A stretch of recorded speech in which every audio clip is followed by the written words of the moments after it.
Like I said, this could be all common knowledge to normal people, and I'm just a complete idiot.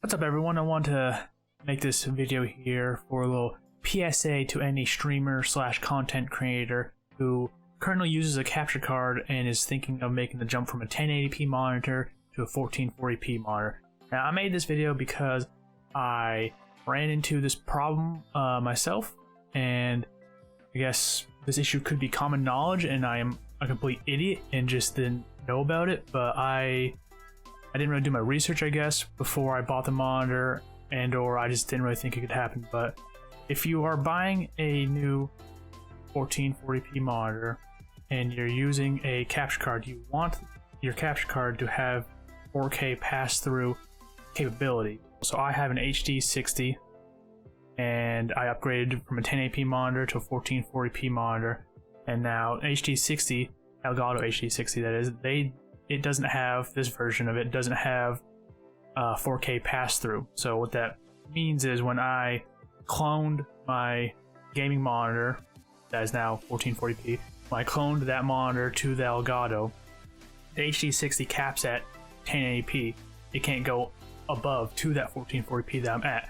So whenever I'm using my capture card to clone my screen to send it to my streaming rig, my monitor, my 1440p monitor, gets brought down to 1080p because that's all the capture card can do itself. So it can't go up to what the monitor can handle. So I'm capping my monitor at 1080p. That's as high as my capture card can go. So with capture cards that have 4K pass-through ability, you're able to clone your monitor to the capture card, and that capture card can handle that 1440p. It's not necessarily streaming or recording at 1440p, but it's allowing for that signal to pass through. Get the hint at the name of it. It's on that resolution to pass through the capture card and then come out on your gaming monitor. So if you're getting a 1440p monitor, you use a capture card, and if you don't use a capture card, this has nothing to do with you. If you use a capture card, you want to upgrade to a better graphical looking monitor, you want to make sure your capture card has 4K pass-through ability, so then you can see everything that your monitor has to offer. If not, you're going to limit yourself. You're going to have yourself bogged down 1080p.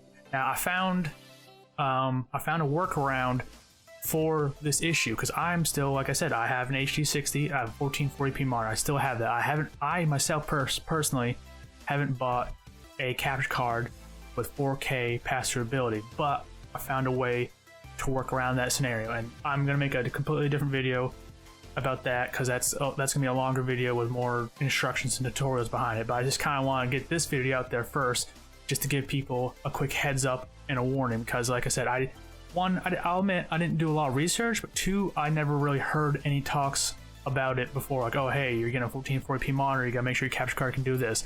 I never really heard anything about it, and again, I haven't really looked much into it. So like I said, this could be all common knowledge to normal people, and I'm just a complete idiot. But either way, I want to make this video just to get it out there so people can see it, listen to it, and get the information off it in case you're making that swap to a better monitor. Enjoyed the video, found it informative, you got some good information out of it. Don't be afraid to like and subscribe. I'm going to try to do a few more videos like this, just kind of talking shop with you guys about tech and all these other streaming things going on. If you want to come and talk to me straight up live, I stream every Tuesday and Thursday, sometimes on the weekends, on Twitch. The name is just Technique.